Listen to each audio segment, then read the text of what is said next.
In my career as a game designer, I've been fortunate enough to work with a lot of different publishers to work together on my designs to bring them to the market.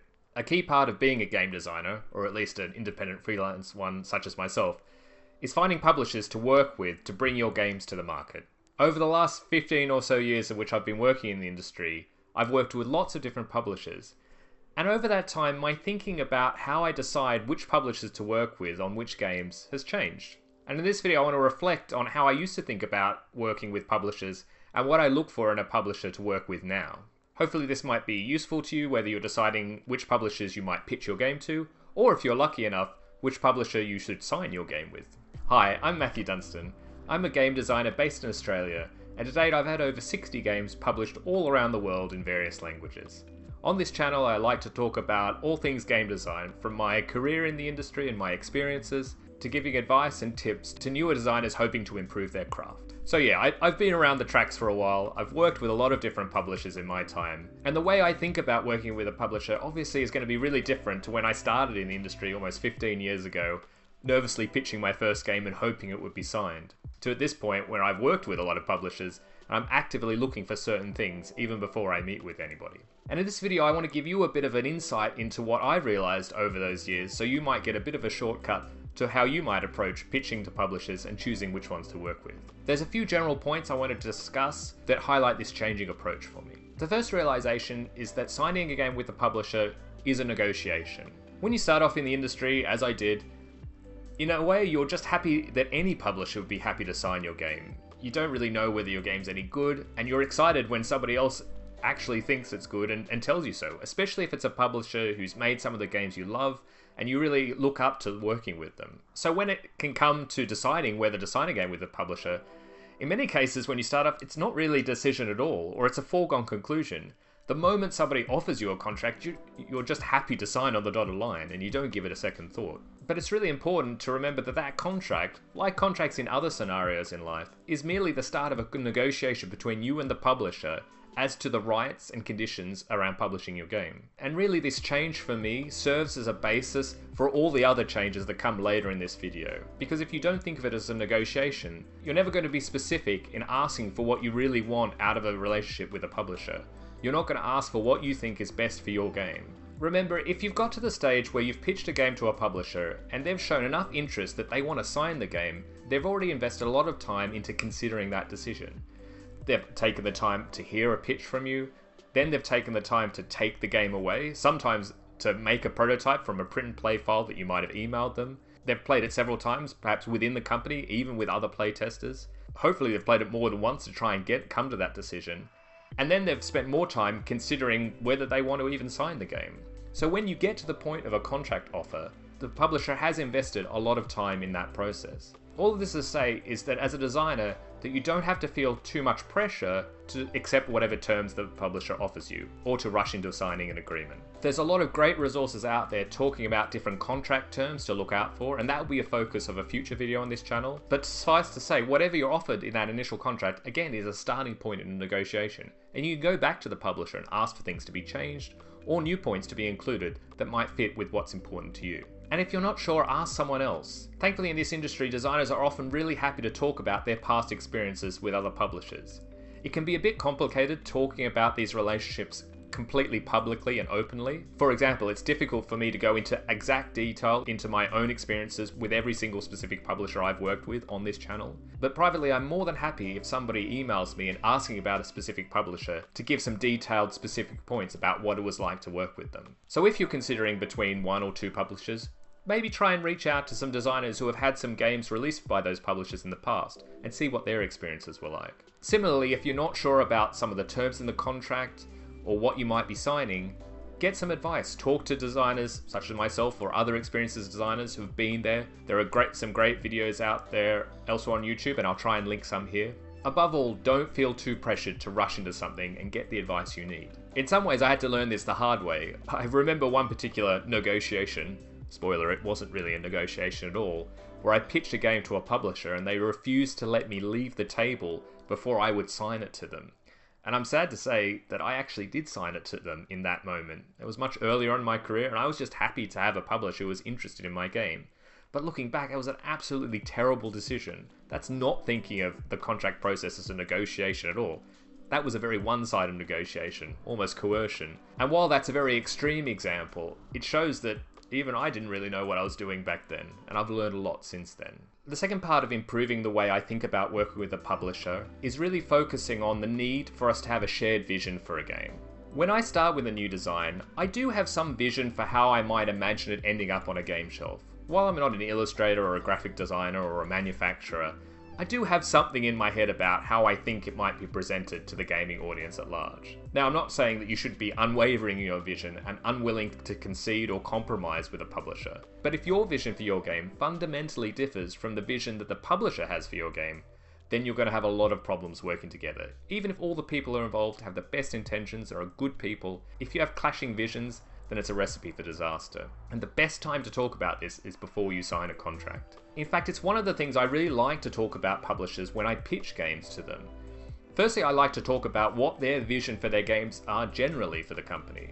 This can sometimes give you a clue into what games they're looking for, but more broadly, it gives you an idea of how they view the games they're giving to their audience, what they think is important in them. Is it something to do with the design or the presentation or the marketing? And that already can give you some clues into whether their visions for how they think about making games and releasing them, do they align with your vision? And in some ways, do they align with your values as well? And especially if I have a specific vision for a game, I need to put that across to a publisher in the pitching process. Because if we fundamentally disagree on that vision, then I don't want to work with that publisher, even if they would be fantastic to work with in every other way. And sometimes based on a publisher's track record, you can have a pretty firm belief about having aligned visions without talking too explicitly about it. A good example of this for me was the Guild of Merchant Explorers, which I signed with AEG. I've known AEG for a long time and I'd published games with them before. I'm very familiar with their catalogue of games. I really love the types of games they make. They make quick, puzzly experiences that engage players really well for 30 to 40 minutes, and they bake in a lot of replayability and variety into each game experience to make you want to play again and again. And Brett and I knew that with our prototype that would become the Guild of Merchant Explorers, we had those types of features already in the game.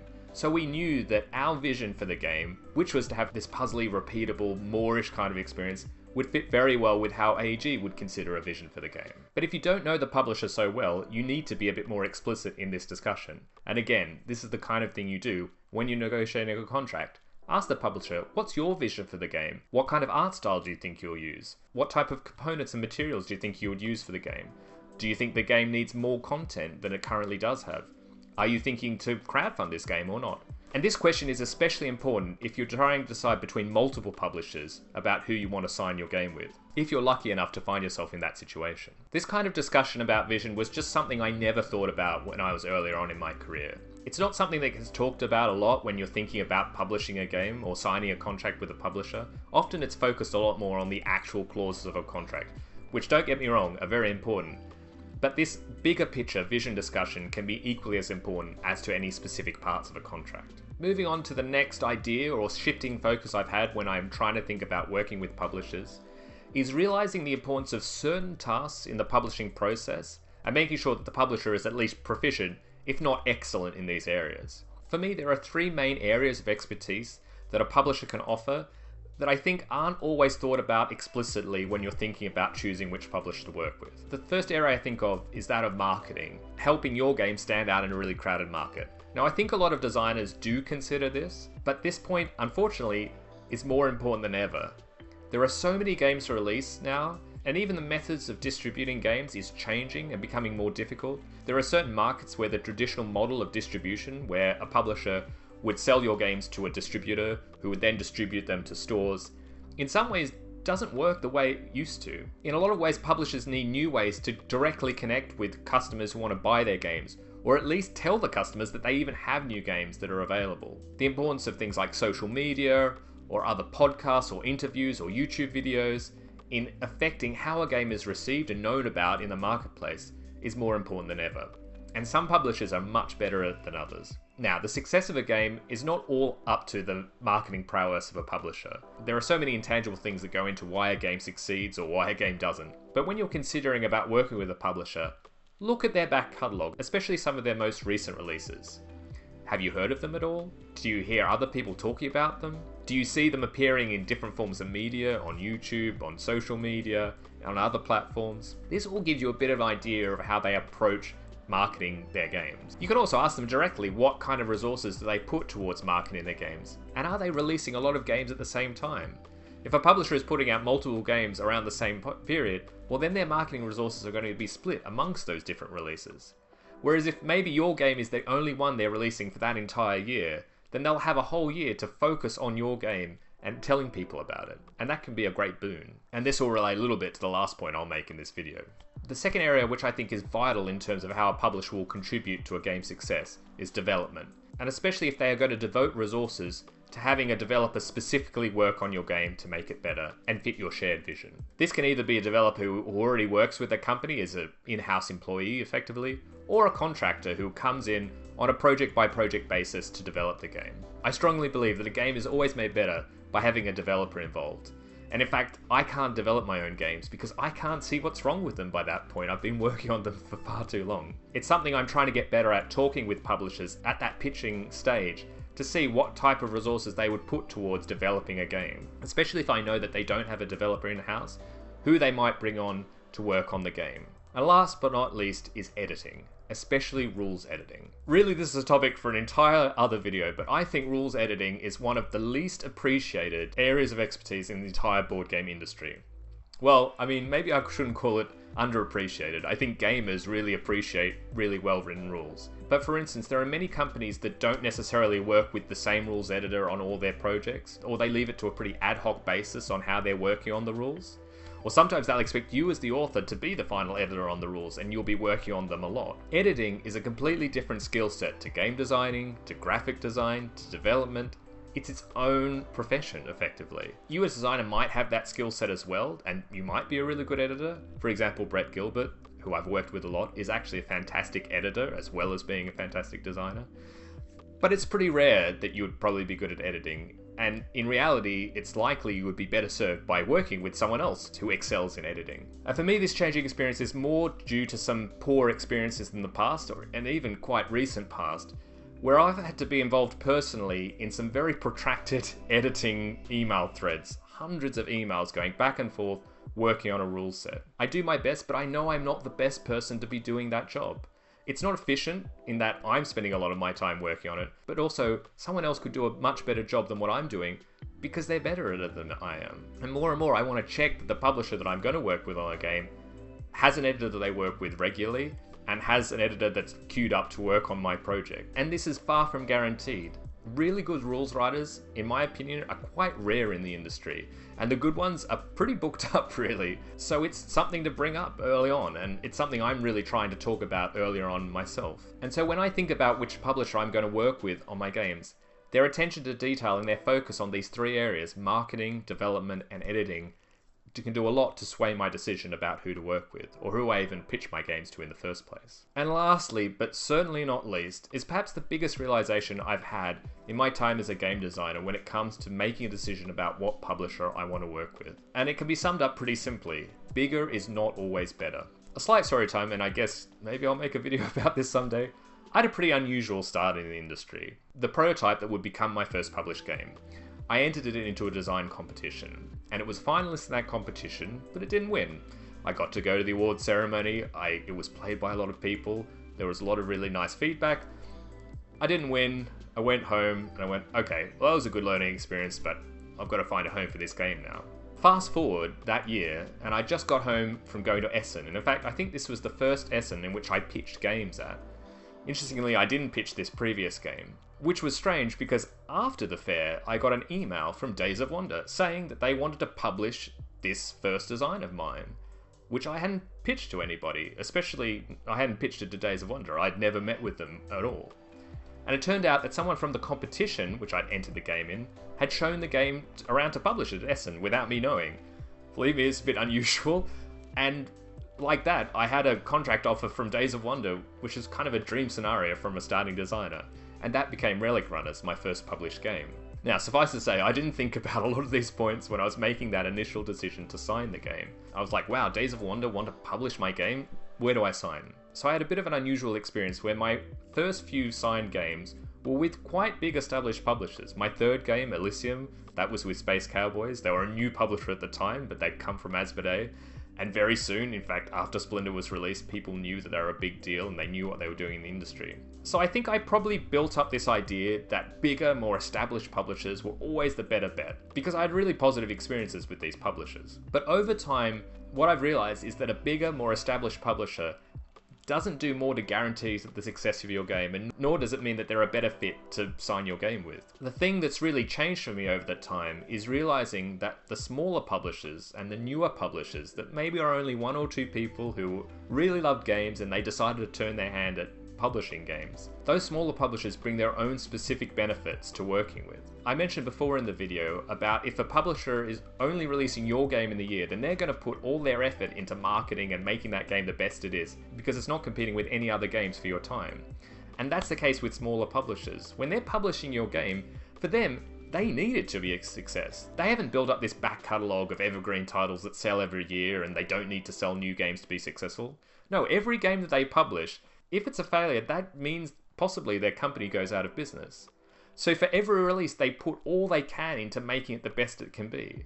Because they're a smaller company, usually the one or two people who've set up that company, their hands are in every part of working on their game, and they're very hands-on and very communicative with you. Also, smaller publishers are sometimes much more open to taking risks and doing things differently, and that can be a great way for your game to stand out from the masses that are released every year. Now, don't get me wrong, this point is not to say choose one or the other. All I know is that for myself, I would have never considered earlier on in my career, if I had the choice between a bigger publisher and a smaller publisher, I would always choose the bigger publisher, because I thought that was the best way for my game to be successful, for it to reach more people, to have more resources thrown at it in development and art. That was always going to be my decision. I haven't had to make the decision much, but I remember very keenly for Monumental, which was a game that was published by Funforge, I pitched it to a few different publishers, and in the end I had offers from two different publishers.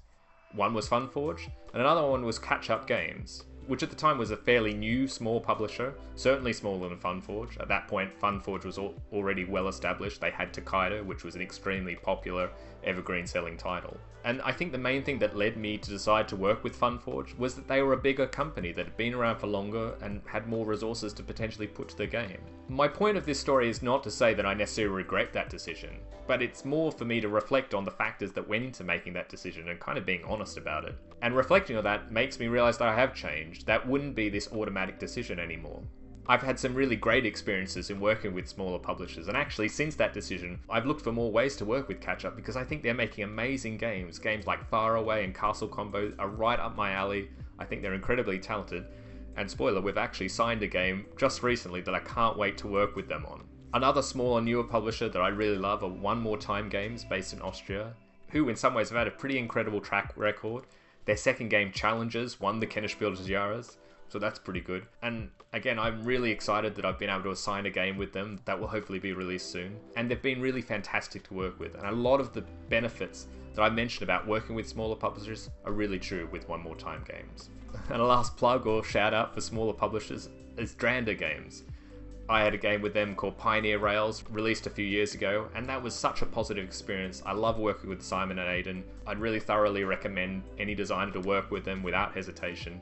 And again, they're just a two-man band effectively, who've only made a handful of games, but I think they're making them at a really high standard, and it was a really enjoyable experience working with them. So yeah, basically, bigger is not always better, and don't necessarily be swayed by working with the big ritzy company. And the last piece of advice I'll put at the end of this video, in some ways is as much a piece of advice for myself as for any other designer, and it's actually a piece of advice I gave to a designer just this morning, I think, talking about this very question about how to choose which publisher to work with. And that's trust your gut. At the end of the day, you're going to have to live with whatever decision you make in terms of which publisher you want to work with. You can do your best to get as much information as you can to make the best decision, but in the end, it is a bit of a gut decision. And realistically, if you've done your due diligence and gained the information that you need to make that decision, I think your gut tends to deliver the best decision that it can. When I talk to a lot of designers, especially less experienced designers, when they're trying to decide which publisher to work with, often what they're coming up with are excuses to not follow their gut. They kind of know who they want to work with, and a lot of the things I've talked about in this video, even if they haven't explicitly talked about it, they've worked that out through conversations. For example, you might have talked about having a shared vision for a game, but often your gut knows already through your conversation, through little bits of information that you've talked about. You know who shares the vision for your game and who the right publisher is to work with. Often your gut already knows, maybe if your head doesn't. And so I just encourage you to follow your gut. Do your research beforehand, and if you're confused or you don't know about the publishers, then definitely ask some people and get some more information. But once you have that information, then let your gut take the lead. I think with this video, maybe more than anything else I talk about the channel, or maybe most of the things I talk about on this channel, is really follow this advice if it's useful for you and ignore it if it's not useful. In some ways, deciding who you're going to work with and who you're going to decide to work with to bring something that's really personal that you've created, a game, it's a deeply personal decision, and the factors that go into making that decision are going to be different for everyone. The point of this video is more for me to just share some of the things I think about when I'm trying to make that decision. And if those things help you make that decision, then fantastic. But if you yourself have other things that are more important or other criteria that you think about, then that's great. And actually, if you can share some of those thoughts or criteria below, then hopefully we can all learn from that. So I hope it's been useful to you, and if you get to that point where you're trying to decide whether to work with a publisher or not, or deciding between two different publishers, maybe this will give you some more tools to reach for when you're trying to make that decision. As always, if you've got any questions, put them down in the comments below and I'll do my best to answer them to help us all out. But until next time, all the best with your designing. See ya. Bye.